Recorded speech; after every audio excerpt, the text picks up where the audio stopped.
আমরা বর্তমান সরকারের কাছে দুইটি দাবি জানিয়েছিলাম।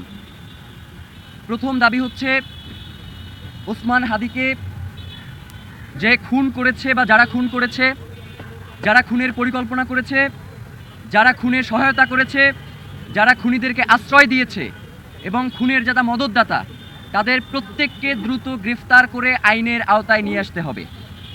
এবং আমরা এর সাথে এও বলেছি যে আগামী 24 ঘন্টার মধ্যে সরকারের স্বরাষ্ট্র উপদেষ্টা এবং সহকারী উপদেষ্টাকে গত এক সপ্তাহ ধরে তারা খুনের ব্যাপারে কি পদক্ষেপ নিয়েছে আসামিকে গ্রেফতারের জন্য, সেই ব্যাপারে তারা জনসম্মুখে এসে জনতাকে জানাবে। এবং দ্বিতীয়ত আমরা বলেছি সিভিল মিলিটারি ইন্টেলিজেন্সের মধ্যে ঘাপটি মেরে বসে থাকা আওয়ামী দোসরদেরকে চিহ্নিত করে গ্রেফতার করতে হবে।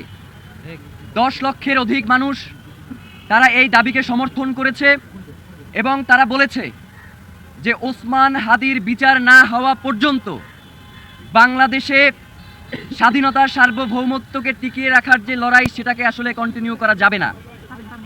তারা বলেছে আগামীর যেই নির্বাচন, সেই নির্বাচনকে যদি সুষ্ঠুভাবে সম্পন্ন করতে হয় তাহলে নির্বাচনের পূর্বেই ওসমান হাদির খুনের সাথে যারা জড়িত তাদেরকে গ্রেফতার করা দরকার।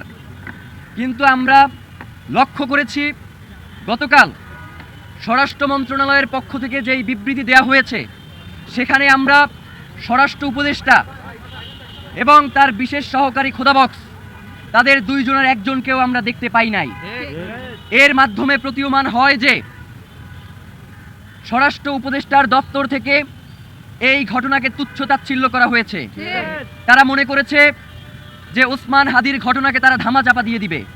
কিন্তু আমরা আপনাদেরকে জানিয়ে দিতে চাই, বাংলাদেশের জনগণ, আপনারা যাদেরকে বোকা দুর্বল মনে করেন, তারা জুলাইয়ে আপনাদেরকে একটা শিক্ষা দিয়েছে, কিন্তু আপনাদের সেই শিক্ষা হয় নাই। 5 তারিখ থেকে 20 তারিখ পর্যন্ত বাংলাদেশের জনগণের যেই দায়িত্ব ছিল তারা সেইটা পূরণ করতে পারে নাই।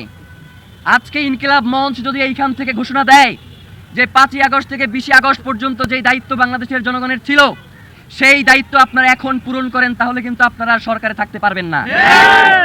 আমরা ইনকিলাব মঞ্চের পক্ষ থেকে বাংলাদেশের সাধারণ জনগণকে সাথে নিয়ে জানাতে চাই যে আপনারা গতকালকের যেই বিবৃতি দিয়েছেন, সেই বিবৃতিতেই আপনাদের চোখে মুখে স্পষ্ট ভেসে উঠেছে যে আপনাদের কাছেই আসলে এর কোনো সুস্পষ্ট ব্যাখ্যা নাই। আপনারা এক এক সময় এক এক ধরনের কথা বলছেন। এই বলছেন খুনি ভারতে পালিয়ে গেছে, আবার এই বলছেন যে খুনি দেশে আছে। বাংলাদেশের গোয়েন্দা সংস্থার আসলে কাজ কি? ট্যাক্সের টাকায় বাংলাদেশের সবথেকে গুরুত্বপূর্ণ জায়গাগুলোকে দখল করে আরামায়েশ করার জন্য কি আপনাদেরকে জনগণ এখানে বসিয়ে রেখেছে? আপনারা